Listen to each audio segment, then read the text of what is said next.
Sabda Pandita Ratu kali ini mengetengahkan episode ke-7 dengan judul Bintang Malapetaka.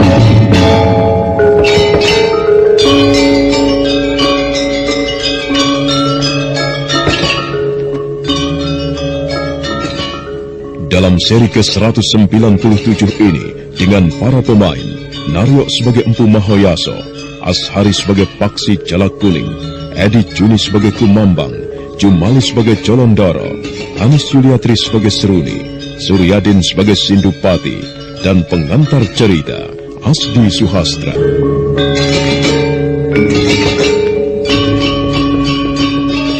Sekalipun Empu Mahoyaso tidak mengerti apa maksud dari anak tunggalnya untuk berhenti, akhirnya dia terpaksa menurutinya.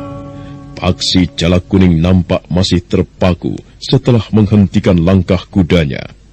Namun belum lama keduanya berhenti, tiba-tiba dari arah lain terdengar langkah kuda yang akan melewati jalan itu juga. Aku mendengar langkah kuda menuju jalan ini. Apakah ayah pun mendengarnya? Iya. Apa ada yang aneh dengan langkah kuda itu? Kukira jalan ini memang biasa dilalui orang. Iya, ya. Tapi sebaiknya kita lihat siapa orang itu. Barangkali saja kita mengenalnya. Dengan begitu, kita bisa jalan bersamanya. Ya, terserahlah. Oh, ayah. Lihat, ayah.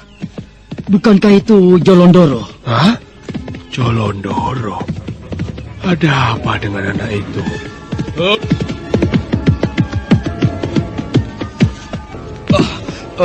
Guru, Tenang. Ada apa? Bicaralah yang tenang. Guru, perguruan diobrak-abrik. Diobrak-abrik? Siapa orang yang berani melakukan hal itu?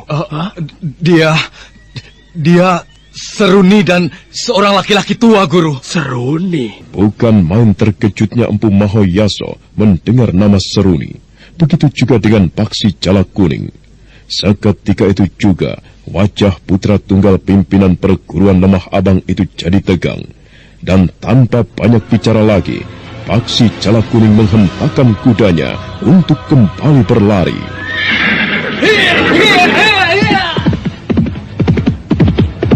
Paksi Jalak Kuning!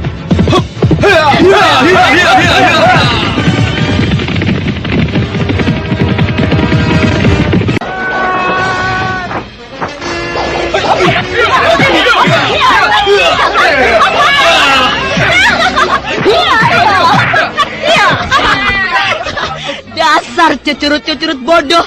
Percuma kalian melawanku. Lebih baik kalian menyingkir saja dan panggil guru kalian menghadapku. Tanpa harus melawan guru pun, belum tentu kau mampu melawan kami, perempuan liar. Siapa namamu, Kisana? Kau tidak perlu mengetahui siapa namaku. Kedatangan kalian berdua kemari bukan untuk berkenalan, tetapi untuk merusak ketenangan kami. Lebih baik menyingkirlah sebelum kalian berdua mampus di tangan kami. Pemuda tampan sepertimu seharusnya tidak perlu sombong kepadaku. Aku suka melihatmu, Kisana. Katakan, siapa namamu agar aku tidak penasaran. Perempuan lacur, sudah merusak masih ingin berbuat kotor di sini. Menyingkirlah kataku. Wah, dasar kerbau dungu. Diajak bertutur kata yang manis, malah menjawab tidak karuan. Baik, aku memang harus menghancurkan perguruan ini, termasuk murid-muridnya Empu Mahoyaso. Iya. Kawan-kawan, jangan takut. Maju. Kita singkirkan dua pengacau itu. Maju.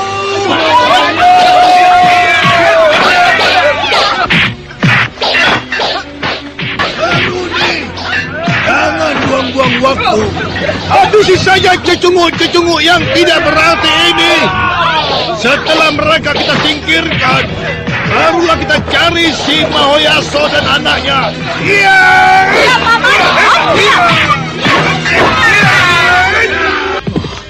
Mungkin inilah firasat dari mimpiku itu. Seharusnya ayah mengurungkan niat untuk pergi ke lereng Gunung Raung. Kau memang mengerti mimpiku mempunyai firasat yang buruk. Kalau sudah begini, suasananya terunyam. Rupanya Seruni benar-benar membalas dendam. Tapi kenapa setan betina itu muncul di saat aku tengah merindukan Rastri Kandi? Sekarang kau tidak akan kubiarkan hidup begitu saja, Seruni.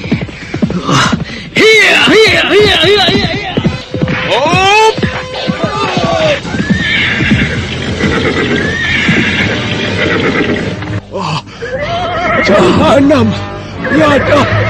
Sungguh perbuatan tidak berperi kemanusiaan. Mereka membantai murid-muridku tanpa punya rasa ibah. Seruni, hentikan perbuatan biadabmu itu. Oh, Paman Mahoyaso. Apa kabar, Paman? Bagaimana keadaanmu? Sungguh biadab sekali perbuatanmu, Seruni. Kenapa kau membantai murid-muridku yang tidak bersalah? Siapapun orangnya, jika dia mempunyai hubungan dekat denganmu, maka dia harus mati. Apalagi itu muridmu. Apa sebenarnya yang kau inginkan dariku? Balas dendam. Hutang nyawa harus dibayar dengan nyawa. Tapi yang membunuh ayahmu bukan aku. Tapi kalianlah penyebab dari kematian ayahku. Apapun alasanmu, Paman, aku tetap akan menuntut balas kematian ayahku. Rupanya kau benar-benar telah kerasukan setan, Seruni. Seharusnya kau sadar, dendam tidak membawa ketenangan dan juga bukan penyelesaian yang baik. Berpikirlah, Seruni, masa depanmu masih panjang. Masih bisa diperbaiki dengan cara berbuat baik. Berbuat baik? Apa kau pikir dengan berbuat baik aku akan tenang? Apalagi jika mengingat kematian ayahku? Tidak. Aku tidak akan berbuat baik selama dendam masih mendekam di jantungku. Hidupku sudah terlanjur kotor. Bagiku, lebih baik berkubang lumpur daripada dendam terlupakan begitu saja. Baik. Baiklah kalau kau memang mempunyai dendam kepadaku. Silakan. Sekarang apa yang kau inginkan? Aku siap melayanimu. Baik. Tunggu! Kau Jala Kuning. Tidak kusangka. Setelah tidak bertemu cukup lama, kau semakin tampan saja. Jangan mengumbar kata-kata kotor di depanku, kau betina liar. Kehadiranmu di sini telah merusak ketenangan kami. Perempuan sepertimu memang tidak layak untuk hidup lama di jagat ini. Jangan terlalu mengumbar amarah, sobat. Nanti kau menyesal sendiri. Apalagi kepandaian ilmu kanuraganmu tidak seberapa. Paman Sindupati, apa yang harus kulakukan terhadap pemuda dungu ini? Apapun yang ingin kau lakukan terhadapnya, itu terserahmu. Bagianku cuma laki-laki tua itu. Mahoyaso, sebaiknya kita mencari arena yang lebih tenang, agar aku dapat melampiaskan rasa sakit hati yang sejak lama aku diamkan. Sindupati.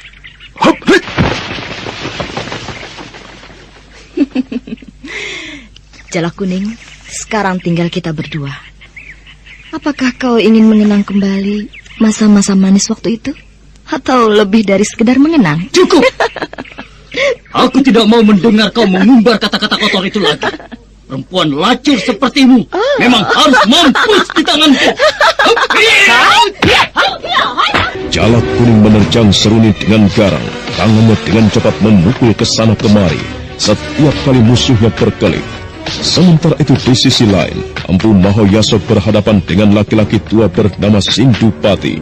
Kedua tokoh tua itu belum melakukan sesuatu untuk melampiaskan amarah mereka.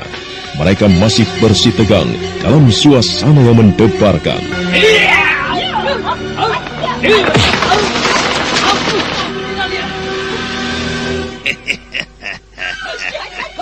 Kau mungkin merasa heran melihat kehadiranku di sini, Mahoyaso.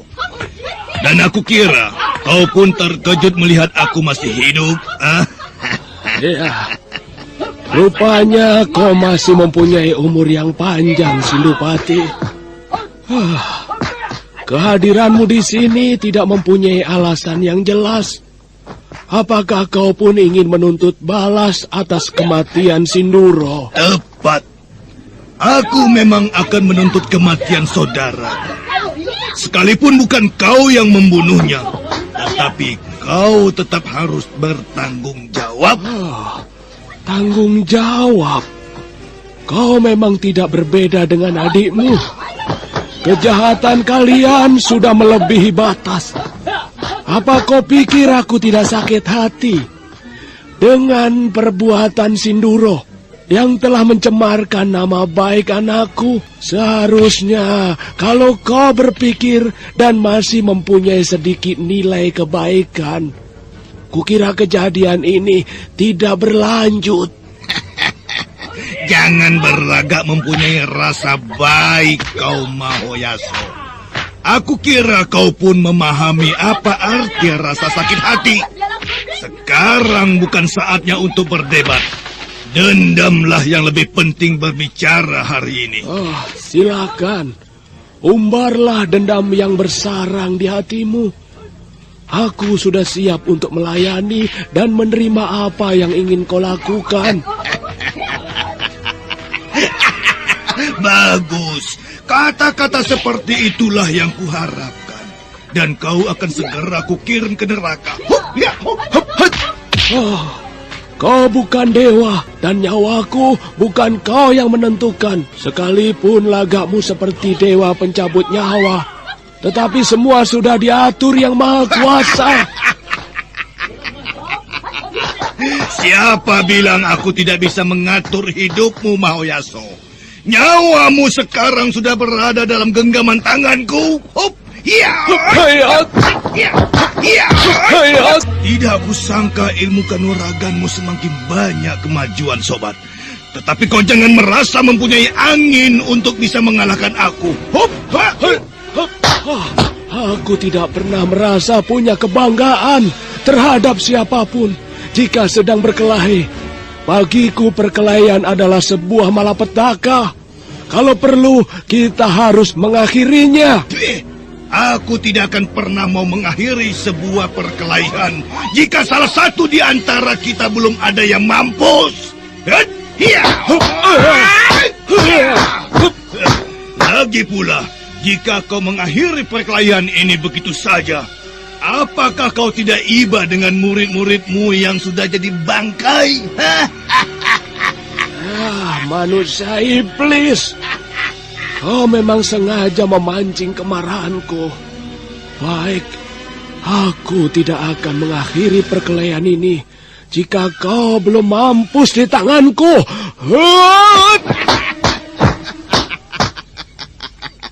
Bagus, bagus. Sikap seperti inilah yang aku inginkan. Ayo, keluarkan seluruh ilmu simpananmu. Biar Sindupati puas dan dapat mengukur kehebatan Mahoyaso.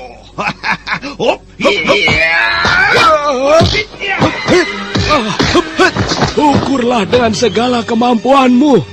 Dan kau tidak akan pernah tahu sampai sejauh mana ilmuku.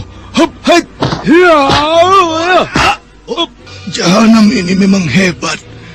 Aku mungkin tidak akan mampu mengalahkannya kalau tidak berbuat licik. Ayo iblis, kenapa kau diam saja seperti kerbau? Kalau kau memang tidak sanggup menghadapi aku, menyerahlah dan bertanggung jawab atas kematian murid-muridku. Aku belum kalah, setan belang. Seranganmu tadi hanya menerjang ruangan kosong. Ayo kita lanjutkan. Aku sudah siap untuk menanti seranganmu yang berikut.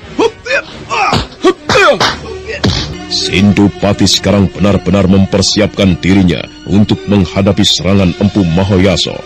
Sambil menatap musuhnya dengan tajam, dia pun merentangkan tangannya. Pertanda ilmu andalannya sudah disiapkan dengan hati-hati. Begitu juga dengan pimpinan perguruan Lemah Abang. Dari kedua telapak tangannya mengepul asap putih. Sekarang mereka saling pandang, saling tatap, Dan tak lama kemudian,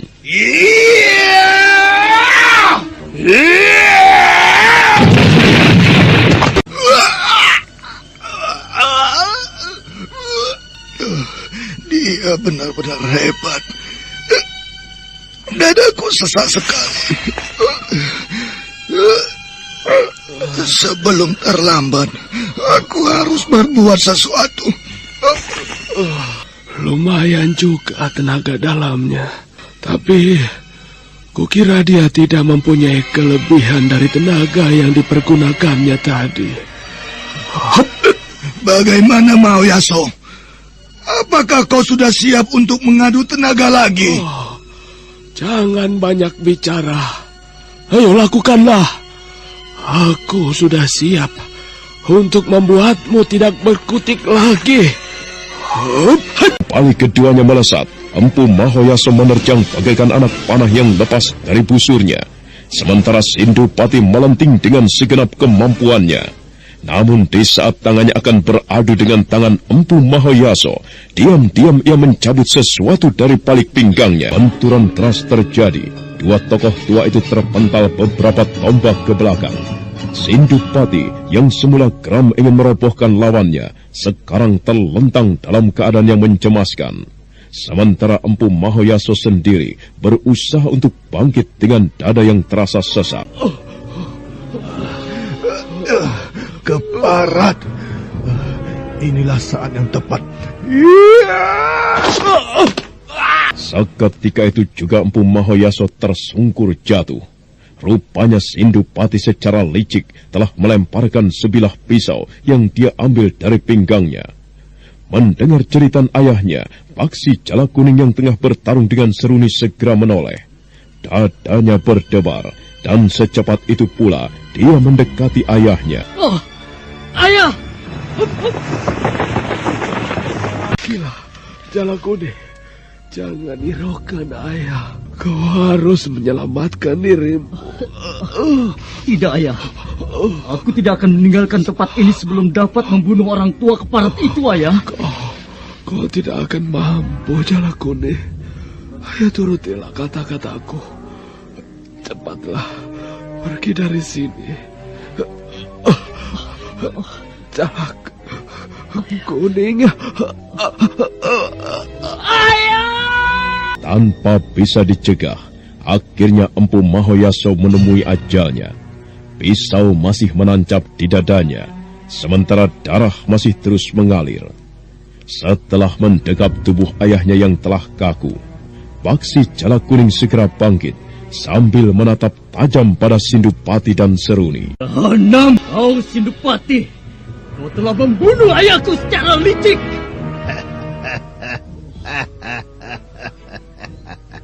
Siapapun jika ingin membela diri, tidak ada istilah kata licik.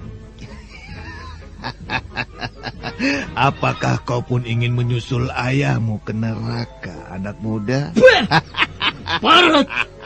Kaulah yang seharusnya kukirim ke neraka. Paman, beri pelajaran yang ringan pada pemuda dungu itu. Dia harus tahu bahwa kita bukanlah orang-orang lemah yang mudah dibikin sakit hati.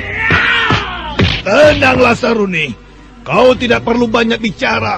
Ini urusan paman.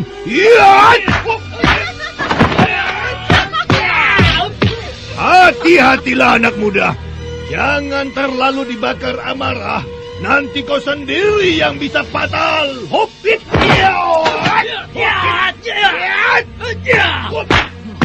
Aku tidak peduli dengan ocehanmu. Yang jelas, kau harus mati. Ini.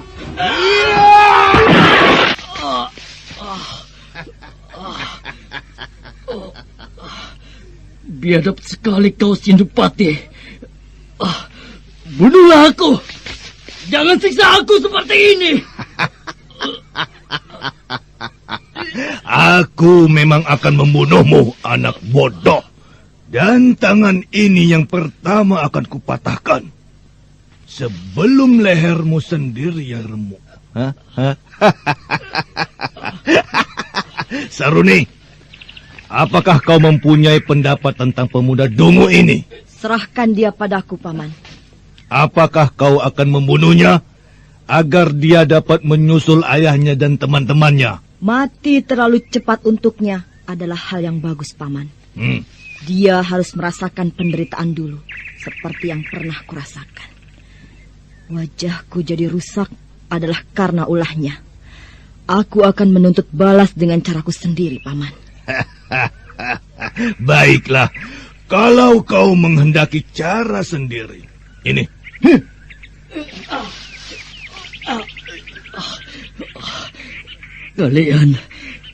Kalian benar-benar manusia iblis. Tidak berperik manusiaan. Ayo Seruni. Lakukanlah apa yang kau inginkan. Ayo. Tenang. Kau tidak perlu buru-buru ingin mati. Aku sangat menyayangkan keadaanmu. Aku lebih senang jika kau masih terus hidup. Tidak. Untuk apa aku hidup jika dibayang-bayangi oleh kalian manusia biadab? Jangan katakan aku biadab. Tetapi kau sendiri harus mengakui bahwa kau pun biadab. Mana tanggung jawabmu sebagai orang yang pernah menodaiku? Apakah di otakmu pernah terpikir untuk menikahiku? Tidak, bukan? Bagaimana mungkin aku berpikir untuk menikahimu? Sementara perbuatan laknat itu adalah hasil tipu dayamu. Hasil tipu dayaku? Kalau saat itu kau memang sadar bahwa apa yang kulakukan adalah hasil tipuanku, tapi kenapa justru kau menikmatinya dengan puas? Apakah itu yang namanya tertipu? Seharusnya kau berterima kasih padaku, karena dengan enak tanpa pamrih dapat menikmati tubuhku. Sudahlah, Jalak Kuning, kau tidak perlu mencaci maki aku. Apakah kau masih penasaran untuk menikmati tubuhku? Ayolah, untukmu aku selalu bersedia melayaninya. Siapa sudi berzina dengan perempuan lacur sepertimu? Bunuhlah aku, Seruni. Toh aku sekarang tidak bisa berbuat apa-apa lagi. Mungkin setelah aku terbujur tidak bernyawa, kau akan puas. Tidak, Jalak Kuning. Aku justru tidak akan puas jika kau mati dengan cara yang mudah. Di hatiku masih ada dendam yang membatu. Aku ingin memecahkan dendamku di hadapanmu dengan merusak kembali kehormatan Rahastri Kandi. Tentunya kau masih mencintai calon istrimu itu, bukan? Perempuan iblis. Jangan bawa-bawa Rahastri Kandi dalam urusan ini. Dia tidak bersalah. Berani menyentuh kulitnya sedikit saja, maka nyawamulah taruhannya. Banyak mulut. Jangan merasa masih mempunyai kekuatan. Kau laki-laki dungu, masih sok berbangga dengan kemampuanmu. Sementara sekarang kau tidak punya kekuatan sama sekali. Dendamku masih menggumpal. Rahastri Kandi harus mampus, dan akan kubuat lebih ternista dari apa yang pernah dialaminya. Dan kau sendiri, Jalak Kuning, tak akan pernah bisa membunuhku. Sekarang aku ingin melampiaskan segala amarahku padamu. Rasakanlah ini. Hai!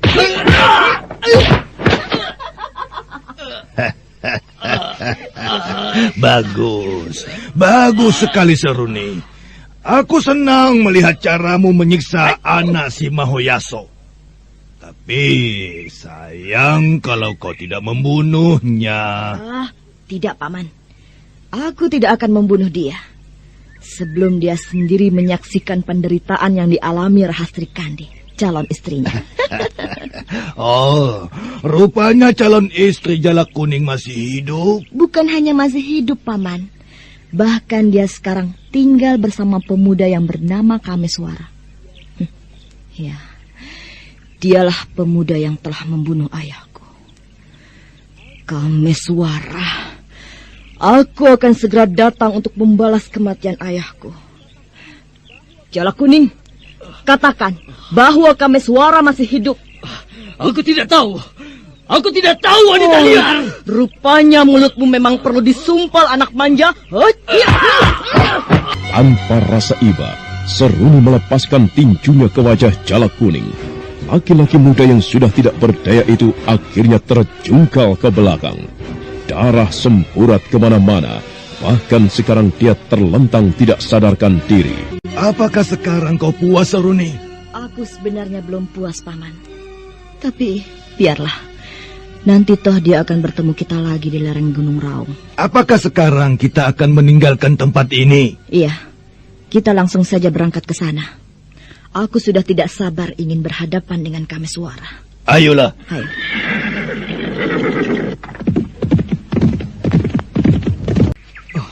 Jalak Kuning. Dia terluka parah. Oh, Guru. Oh, Guru. Sungguh malang sekali nasibmu. Benar-benar biadab mereka. Oh. Kawan-kawan, ayo angkat paksi Jalak Kuning dan mayat Guru. Oh. Untung beberapa orang kawanku masih hidup, sehingga aku bisa mengurus Jalak Kuning dan mayat Guru. Jalak Kuning, kau sudah sadar? Bagaimana dengan ayahku, Jalondoro? Kami telah menguburkannya. Aku terpaksa tidak menunggumu sadar, karena aku sedih melihat keadaan beliau. Ayah, di mana kalian menguburkannya? Kalau kau kuat untuk bangkit, ayolah. Akan kutunjukkan di mana kuburan ayahmu. Aku kuat, Jalondoro. Dengan tertatih-tatih dan dengan wajah pucat, Paksi Jalak Kuning memaksakan diri untuk melihat kuburan ayahnya. Jalondoro dan beberapa murid perguruan Lemah Abang yang masih hidup, rupanya telah menguburkan gurunya tak jauh dari ruang semadi. Setelah Paksi Jalak Kuning sampai di kuburan, dia pun terpaku sesaat lamanya. Bibirnya bergetar dan bola matanya mulai berkaca-kaca. Ayah, kenapa kau harus mengalami nasib seperti ini? Dewata Agung, di mana rasa kasihmu? Kenapa kau biarkan kami harus menderita? Apakah tidak ada cobaan lagi agar kami bisa memuja namamu? Kenapa? Sudahlah, kau tidak usah menangisi kepergian guru. Biarkan beliau menghadap Yang Maha Kuasa. Mungkin ini sudah takdirnya, Jalak Kuning. Aku tidak bisa kehilangan orang yang kucintai, Jalondoro. Ayahku sudah terlalu banyak berbuat sesuatu untukku, sementara aku sendiri belum bisa membalasnya. Oh, bagaimana aku tidak merasa kehilangan dan terpukul, Jalondoro? Iya. Tapi semuanya sudah terjadi. Biarpun kau menangis sampai menguras air matamu, beliau tetap tidak akan bangun. Terimalah semua ini dengan hati yang pasrah. Jangan kau pikir aku dan teman-teman tidak merasa kehilangan. Kami pun semua merasa kehilangan, Jalak Kuning. Tapi aku lebih menderita dari kalian, karena aku anaknya. Aku paham, Jalak Kuning. Ayolah bangun. Kau harus istirahat untuk menyembuhkan luka-luka itu. Tidak, Jalondoro. Aku tidak ingin meninggalkan kuburan ini sebelum perasaanku tertumpah dan tertuang dengan lega. Aku masih ingin merasakan penderitaan yang pahit. Tapi kau harus istirahat. Bukankah kau tidak ingin menderita karena luka-luka itu? Kau harus dirawat untuk memulihkan keadaanmu. Cukup, Jalondoro. Kau tidak perlu menasihati aku lagi. Pergilah. Aku minta biarkan aku di sini sendirian. Ya, baiklah. Tapi aku minta kendalikan dirimu dan juga perasaanmu. Ayah, aku berjanji kepadamu, akan kubalas kematianmu. Mereka harus membayar hutang nyawa ini. Iya, Seruni dan Sindupati si tua bangka itu harus mati di tanganku. Mereka harus mati di tanganku. Paksi Jalak Kuning benar-benar dendam. Dia berteriak dengan sekencang-kencangnya untuk menumpahkan amarahnya. Sementara itu jauh di wilayah timur, tepatnya di Bukit Tanjung Sari, Ken Siwi dan Rahastri Kandi sudah berada di sana beberapa hari lamanya. Keduanya masih menunggu Mahisa Beranjangan yang akan datang tepat pada bulan purnama. Bibi, aku sudah tidak sabar menunggu datangnya malam. Aku ingin sekali bertemu dengan ayah. Bibi yakin ayahmu pasti datang. Beliau orang yang selalu menepati janji. Tapi, apakah ayah akan marah padaku karena aku telah mengecewakannya? Entahlah, tapi Bibi kira kalau kau memang ingin bertanggung jawab dengan segala kesalahanmu, kau tidak perlu takut. Hadapilah dengan segala kebesaran hatimu. Semurka-murkanya seorang ayah, jika melihat anaknya menderita, Bibi rasa hatinya akan luluh juga. Iya, aku tidak mengerti kenapa kita harus mengalami hal ini, Bibi. Sejak peristiwa Kakang Kameswara hingga kita, seolah-olah perjalanan luka dan noda tidak pernah berhenti. Apakah memang begini perjalanan hidup yang harus kita terima? Atau karena leluhur kita terlalu banyak dosa, sehingga karma itu harus jatuh pada kita? Atau... Sudahlah, sudah. Jangan terlalu banyak berpikir yang tidak-tidak. Sekarang bukan saatnya untuk mengorek luka yang sudah terjadi. Tapi hari ini adalah saatnya untuk tenang. Kita semua memang sedang dilanda peristiwa-peristiwa yang unik. Kalau kita menghadapi semua ini tidak dengan ketenangan dan kebersihan jiwa, kita bisa gila. Bagi aku, mungkin lebih baik gila. Biar aku tidak merasakan kepedihan dan penderitaan. Jangan berkata begitu, Rahastri. Kita diciptakan yang maha kuasa, bukan untuk menjadi manusia yang cengeng, tapi diciptakan untuk menjalankan perintahnya. Salah satunya untuk tetap tabah dengan segala cobaan. Tapi apakah Bibi sendiri sudah siap dengan segala cobaan? Ya, aku memang belum pernah merasa siap untuk menghadapi berbagai cobaan. Tapi setidak-tidaknya, aku tetap berusaha untuk menerima dengan kebesaran hati. Bibi, apakah kau pun tahu bagaimana dengan keadaan ibu? Aku belum tahu, Rahastri. Tapi kukira Paman Kuda Sumekar lebih tahu. Karena beliaulah yang sempat menyelamatkan beberapa orang ketika terjadi pembantaian di Pesanggaran. Oh, berada di mana sekarang Paman Kuda Sumekar, Bibi? Tadi kulihat dia pergi mencari makanan. Kukira sebentar lagi, ya beliau juga datang. Nah, itu dia. Ken Siwi, kau lihat ini. Wah, kelinci. Kebetulan sekali. Dapat di mana, Paman? Di pinggir hutan sana. Ayo, kita buat perapian untuk membakarnya. Bukankah perut kalian sudah lapar? Iya, Paman. Ayo, Rahastri. Jangan terlalu banyak merenung. Iya, Bibi. Enak sekali daging kelinci ini. Ayo, Rahastri. Kenapa sejak tadi diam saja kau? Barangkali kau tidak suka dengan daging binatang ini. Wah, habis. Paman harus mencari kemana lagi. Yang Paman lihat di hutan itu cuma kelinci dan burung-burung. Paman jangan terlalu repot memikirkan masalah makanan. Saya suka dengan daging kelinci ini, Paman. Iya, tapi kenapa kau diam saja? Apakah ada yang kau pikirkan? Iya, Paman. Saya memikirkan keadaan ibu. Apakah Paman tahu bagaimana keadaan beliau sekarang?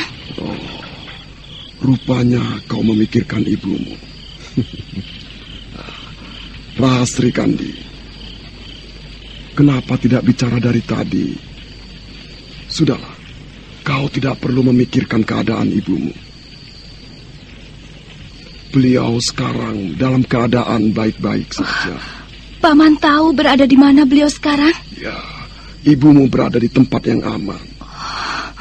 Apakah nanti orang-orang yang merusak perguruan tidak akan menemukan ibu? Yang tahu di mana ibumu berada cuma aku. Jadi kau tidak perlu cemas. Lagi pula, masalah orang-orang itu tidak ada sangkut pautnya dengan ibumu. Syukurlah kalau beliau akan aman di tempat persembunyiannya. Bibi, kenapa ayah belum juga datang? Aku khawatir beliau lupa. Aku kira tidak. Kita tunggu saja sampai malam benar-benar tinggi. Malam perlahan naik dengan lembut. Rembulan tua bersinar penuh menerangi kegelapan yang sunyi. Sekalipun perapian yang dibuat oleh kuda Sumekar cukup besar, tetapi rupanya hawa dingin tetap mencengkram suasana. 3 orang yang menunggu kehadiran Maisa Beranjangan kembali diam dan terpaku pada suasana yang sunyi. Kenapa Kakang Mahisa Beranjangan belum juga datang? Rasanya aku bosan sekali menunggu lama-lama di tempat ini. Kalau sampai besok sore tidak juga kunjung datang, maka terpaksa aku memutuskan untuk kembali ke Pesanggaran. Apapun yang terjadi. Bibi, kukira ayah tidak akan datang malam ini. Buktinya sampai saat ini beliau belum juga kelihatan. Atau barangkali ada musibah yang menghalanginya. Tenang saja Rahastri. Kita jangan mempunyai dugaan-dugaan buruk. Nanti kita malah resah sendiri. Ya, menunggu memang sesuatu yang membosankan. Tapi apa boleh buat, kita harus menjalaninya. Lalu bagaimana seandainya sampai besok ayah tidak juga datang, Bibi? Aku sudah mempunyai keputusan. Kalau memang ayahmu tidak datang sampai besok sore, maka terpaksa kita harus mencari jalan lain. Maksud Bibi? Ya, kita akan kembali ke Pesanggaran. Jangan. Lebih baik ikut ke tempat persembunyianku. Di sana kalian akan aman tanpa perlu merasa resah dengan para perusuh itu. Iya, kukira memang lebih baik begitu. Aku mendengar ada seseorang melangkah kemari. Mungkin itu ayah. Belum tentu. Lebih baik kita berhati-hati saja. Paman, Ya. matikan saja perapian ini untuk menjaga segala kemungkinan. Iya, kau benar. Paman, bagaimana kalau kita bersembunyi di sana, di semak-semak itu? Kukira di sana cukup baik untuk mengintai siapa orang itu. Iya, ayolah.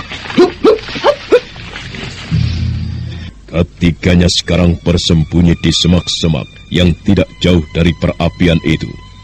Suasana malam benar-benar tegang. Sementara dari kejauhan terdengar lolong serigala. Rahastri Kandi, Ken Siwi dan kuda Sumekar sekarang diam tanpa mengeluarkan kata-kata. Yang terdengar saat itu cuma desah nafas yang tertahan. Setelah mereka semua terpaku dalam keadaan yang sunyi, dari arah lain muncul sesosok bayangan melangkah mendekati perapian yang tinggal arang-arangnya saja. Aku tidak melihat Ken Siwi di tempat ini. Kenapa mereka tidak berkumpul di tempat yang aku janjikan? Aneh, tumpukan arang-arang ini sepertinya baru saja dipadamkan. Apakah di sini ada orang lain? Siapa itu? Aku, Kakang. Oh, Ken Siwi. Ken Siwi. Kukira siapa? Aku hampir bosan menunggumu di sini, Kakang. Ya. Kukira kau tidak datang. Bagaimana dengan Rahastri Kandi? Apakah kau bertemu dengannya? Dia ada di sini. Itu dia. Oh, Rahastri Kandi. Bagaimana keadaanmu? Maafkan aku, ayah. Loh, ada apa Rahastri Kandi? Kenapa tiba-tiba kau menangis? Hah? Bicaralah. Maafkanlah anakmu yang telah berbuat salah ini, ayah. Oh. Saya telah mendapatkan hukuman dari kesalahan saya itu, ayah. Tapi saya telah ternoda. Apa? Kau telah ternoda? Oh. Siapa orang yang telah menodaimu? Ha? Siapa? Oh. Bicaralah. Katakan siapa orang yang telah menodai kesucianmu. Oh. Akan kubunuh orang itu. Akan kucari dimanapun dia berada. Saya tidak sanggup untuk menceritakannya, ayah. Rahastri Kandi, apakah Kameswara yang telah menodaimu? Kalau memang benar, dia harus bertanggung jawab. Atau kerisku akan mempendam di tubuhnya. Kakang, tenanglah. Tenang. Aku akan menceritakan yang sebenarnya. Yang menodai anakmu bukan Kakang Kameswara. Lalu siapa? Baiklah, aku akan menceritakannya. Dengan suara terbata-bata namun jelas, Ken Siwi Nareswari mulai menceritakan apa sebenarnya yang telah terjadi terhadap anaknya. Mahesa beranjangan terpaku, dadanya bergemuruh menahan amarah. Namun setelah mendengar Kameswara telah membantai orang yang menodai kesucian anaknya, akhirnya dia tertunduk pucat. Demikianlah ceritanya, Kakang. Untunglah kami sempat bertemu dengan Kakang Kameswara. Jika tidak, entahlah apa yang terjadi. Mungkin manusia-manusia keparat itu masih melakukan perbuatan biadab sampai sekarang. Oh, Dewata, kenapa tidak kau serahkan manusia-manusia jahanam itu ke tanganku? Trikandi, sungguh malang sekali nasibmu. Itulah akibatnya jika kau tidak mendengar kata-kata orang tuamu. Ayah, saya memang bersalah. Hukumlah jika ayah memang ingin menghukum saya. Tidak, anak, tidak. Biarlah yang berlalu tetap berlalu. Mulai sekarang, rubahlah segala sikap buruk yang setiap saat akan terlintas di dalam benak. Saya berjanji, ayah. Ken Siwi, apakah ada berita lain yang kau dengar? Iya, tapi Paman Kuda Sumekar lebih tahu tentang kejadian yang sebenarnya. Ada peristiwa apa lagi, Paman? Ceritakanlah. Perguruan Pesanggaran dan Palwasambu telah dijarah oleh Boja Pradata dan orang-orangnya. Dan sekarang mereka hampir menguasainya. Oh, jahanam! Rupanya Boja Pradata benar-benar melakukan pembalasan terhadap kita. Oh, kenapa perjalanan perguruan kita semakin berada di ambang kehancuran? Oh, Dewata Agung. Tapi yang lebih mengecewakan adalah sikap adikmu. Oh, maksud Paman, Kameswara? Ya, padahal aku sudah menceritakan semuanya tentang Boja Pradata dan orang-orangnya. Tetapi Kameswara sama sekali tidak terpengaruh, tidak tergugah untuk membantu kita. Aman. Kenapa dia sampai bersikap demikian? Dia sedang kasmaran dengan seorang gadis cantik. Anak empu yang tinggal di desa Panawijan. Oh, selalu saja tentang wanita yang dipermasalahkan anak itu. Padahal sudah beberapa kali dia gagal dan terguncang karena wanita. Dan kali ini dia kembali menggandrungi sesuatu yang menyesatkan. Ya, aku pun sangat prihatin dengan sikapnya. Sudahlah, Paman. Kita tidak perlu meminta pertolongannya. Tanpa dia pun kita masih mempunyai perlawanan untuk mengusir para perusuh itu.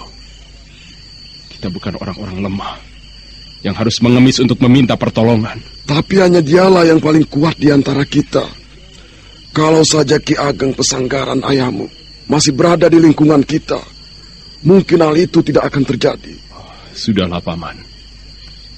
Kita tidak perlu menyesali yang sudah berlalu. Sekarang kukira sudah saatnya kita menghajar jahanam-jahanam itu. Boja Pradata, aku akan datang dan membunuhmu, jahanam! Para Mahesa beranjangan benar-benar kencang dan bernada dendam. Sambil mengepalkan tangannya ke udara, matanya menatap tajam ke bulan purnama. Suasana sunyi malam itu jadi diliputi ketegangan. Beranjangan terkejut ketika Kuda Sumekar menceritakan tentang kemelut yang terjadi di perguruan Pesanggaran dan Palwasambu. Dan lebih terkejut lagi ketika laki-laki tua itu mengatakan bahwa Kameswara sama sekali tidak tergugah dengan kejadian itu. Mahesa beranjangan hanya menahan nafas sambil melemparkan tatapannya ke bulan purnama. Paman, kita tidak perlu meminta pertolongannya. Tanpa dia pun, kita masih mempunyai perlawanan untuk mengusir para perusuh itu. Kita bukan orang-orang lemah yang harus mengemis untuk meminta pertolongan. Tapi, di antara kita, dialah yang paling kuat, Mahesa Beranjang. Kalau saja Ki Ageng Pesanggaran ayahmu masih berada di lingkungan kita, mungkin hal itu tidak perlu terjadi. Sudahlah, kita tidak perlu menyesali yang sudah berlalu. Sekarang kukira sudah saatnya kita berontak dan menghajar jahanam-jahanam itu. Boja Pradata! Aku akan datang dan membunuhmu, jahanam! Apakah sekarang kita akan langsung kembali ke Pesanggaran? Oh, iya, seharusnya malam ini kita kembali ke sana. Tapi aku masih ingin menyelesaikan satu masalah dengan Empu Mahayaso. Aku harus membicarakan tentang hubungan anakku dengan anaknya. Tapi letak perguruan Lemah Abang dengan Pesanggaran berbeda, Beranjangan. Bagaimana mungkin kita akan berangkat dalam perjalanan satu arah? Aku akan menyelesaikan persoalan anakku dulu. Karena jarak lembah Abang tidak seberapa jauh dari sini. Apakah kau akan lama berada di sana? Tidak. Aku hanya akan bicara sebentar. Setelah itu, aku akan kembali ke sini. Apakah Kakang akan meninggalkan kami bertiga di sini? Iya. Aku tidak akan lama, hanya sebentar. Aku ikut. Lagi pula, kalau kupikir untuk apa Kakang kembali ke sana? Ken Siwi, persoalan ini sudah menyangkut harga diri. Aku tidak bisa diam saja. Kalau begitu, aku harus ikut. Jangan. Persoalan ini adalah urusanku. Kau tidak berhak ikut campur. Aku mohon pengertianmu. Baiklah, Kakang. Paman, aku pergi dulu. Berhati-hatilah kalian di sini. Iya, Kakang. Sungguh keras kepala sekali Paksi Jala Kuning. Dia susah diberi pengertian. Padahal keadaan tubuhnya masih dalam keadaan terluka. Hancur sudah masa depan perguruan Lemah Abang. Tidak ada lagi orang yang bisa membawa perguruan ini ke jenjang yang lebih baik. Sekarang tinggal murid-murid yang tidak mempunyai kepandaian tinggi. Dewata Agung, apakah aku harus meninggalkan tempat ini? Sementara semuanya sudah porak-poranda. Kakang Jolondoro, di Pondok Guru ada tamu ingin bertemu. Siapa orang itu? Dia mengaku bernama Mahisa Beranjangan. Mahisa Beranjangan? Baik. Ayo antarkan aku ke sana. Iya, Kakang.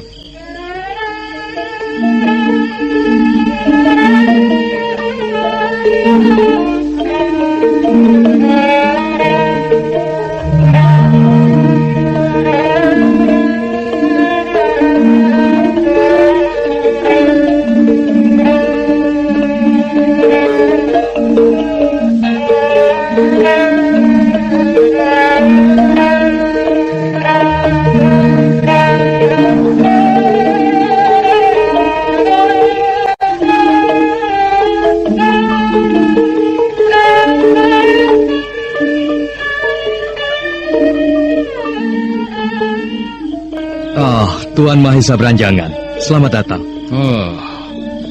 Tuan Jolondoro. Aneh sekali.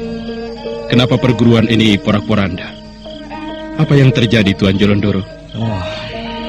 Perguruan ini baru saja mengalami sebuah peristiwa, Tuan. Peristiwa? Aku tidak mengerti apa maksudmu. Tadi siang ada 2 orang yang telah menghancurkan tempat ini dan membuat kerusuhan, sehingga banyak korban yang jatuh. Tuan, siapa orang yang telah membuat kerusuhan itu? Mereka Seruni dan Sindupati. Manusia-manusia iblis. Lalu bagaimana dengan Empu Mahoyaso dan anaknya?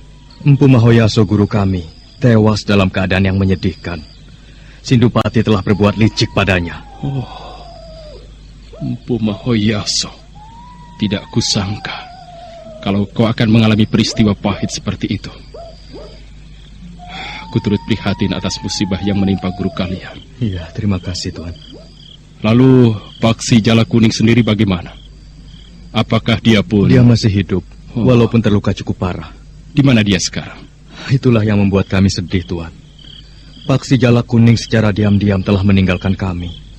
Sepertinya dia akan menyusul Seruni dan Sindupati yang katanya tengah menuju lereng Gunung Karautan. Kalau begitu, aku harus menyusul dia sebelum terlambat. Benar, Tuan. Apalagi keadaannya sedang terluka parah. Baiklah. Kalau begitu aku akan segera pergi. Silahkan, Tuan. Maafkan kami yang tidak bisa menemanimu. Tidak apa-apa. Kalian memang harus berada di sini untuk membenahi tempat-tempat yang rusak. Nah, Tuan, aku tinggal dulu. Silahkan, Tuan.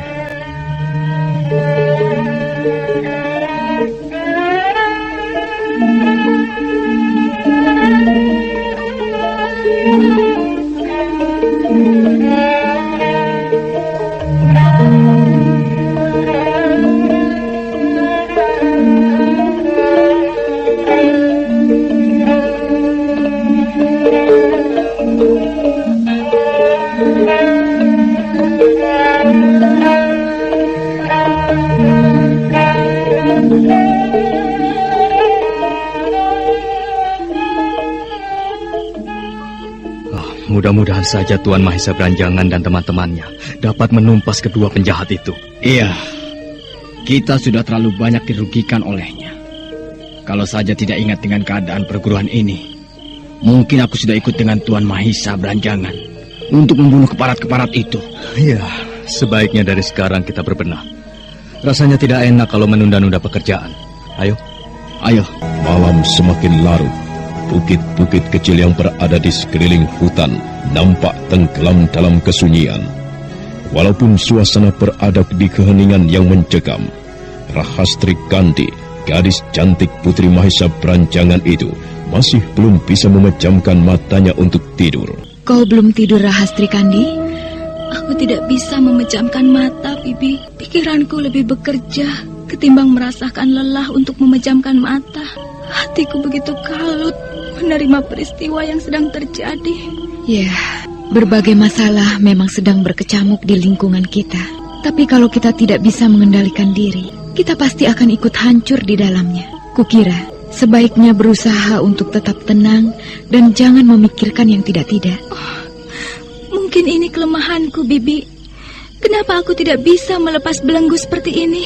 Kau sebenarnya cukup kuat untuk menerima keadaan, tapi hatimu sendirilah yang menyebabkan kau demikian. Bibi, bagaimana menurutmu? Apakah aku harus menerima kehadiran Paksi Jala Kuning di hatiku? Kalau kau memang mencintainya dan merasa mendapatkan kebahagiaan darinya, apa salahnya kau menerima dia? Aku tidak tahu. Apakah aku mencintai dia atau sekedar terpaksa? Tapi kalau aku menolak, tentunya ayah akan semakin mengecamku.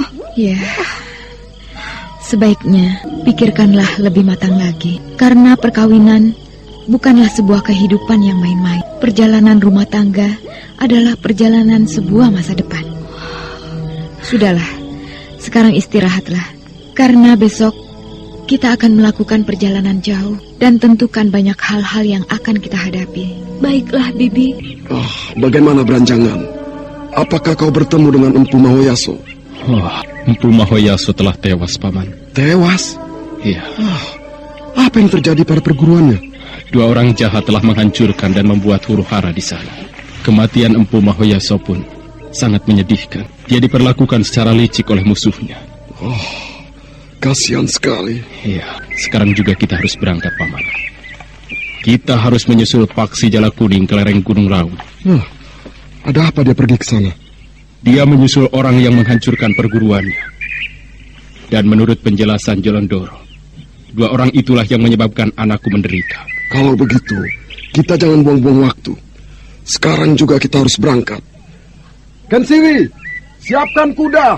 Sekarang juga kita akan berangkat ke lereng Gunung Raung. Kuda-kuda sudah saya siapkan sejak tadi, Paman. Kita tinggal berangkat saja. Bagus. Mahisa Beranjangan, semua sudah siap. Kita tinggal berangkat saja. Ayo kalau begitu.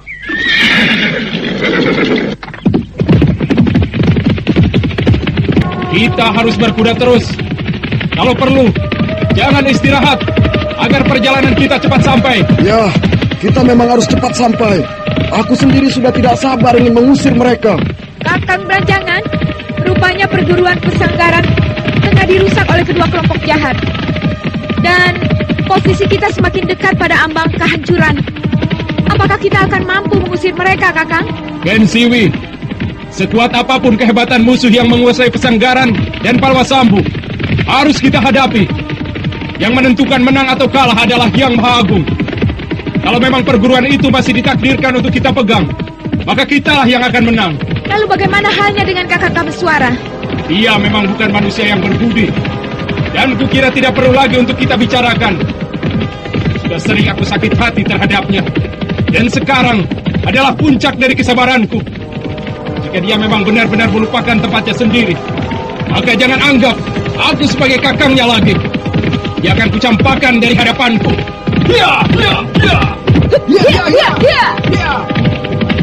Kakang, sepertinya kita memasuki sebuah perkampungan. Iya. Tapi perkampungan ini kelihatannya sepi sekali. Seperti tengah dilanda sebuah kemelut. Iya, sepertinya demikian. Kakang, lihat.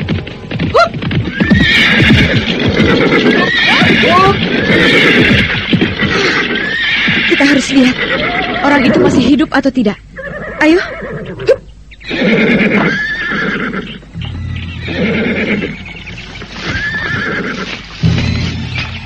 Orang ini masih hidup, Kakang. Rupanya dia pingsan. Aneh, kenapa warga desa ini sama sekali tidak peduli ada kawannya yang tergeletak pingsan? Atau mereka semuanya sudah tidak ada di pondokannya masing-masing? Iya, sepertinya demikian. Aku jadi tidak habis pikir kenapa akhir-akhir ini banyak sekali peristiwa yang terjadi. Apakah kerusuhan di sini pun akibat dari perbuatan Puja Pradata? Mungkin saja, Kakang. Apalagi dia sedang melancarkan aksi-aksi kejahatannya. Beranjangan! Awas! Hup, hup. Hup, hup. Kurang ajar. Siapa orang yang berani membokongku secara licik? Akan ku kejar dia. Jangan, Kakang. Lebih baik kau di sini saja. Paman Kuda Sumekar sudah mengejarnya. Aku khawatir jika kau pergi. Penjahat-penjahat itu muncul secara bergerombol. Ya, baiklah. Mudah-mudahan saja Paman Kuda Sumekar dapat menangkap orang itu. Kakang, orang ini siuman. Oh, memang benar. Orang yang tergeletak pingsan itu mulai sadar. Perlahan matanya terbuka. Sementara Ken Siwi Nareswari dan Mahisa Beranjangan menatapnya dengan hati berdebar. Keduanya masih jongkok ingin mengetahui lebih jelas siapa sebenarnya orang itu. Nah, siapakah sebenarnya orang yang pingsan itu? Saudara pendengar, untuk mengetahui jawabannya, ikutilah kelanjutan kisah ini dalam seri berikutnya. Sampai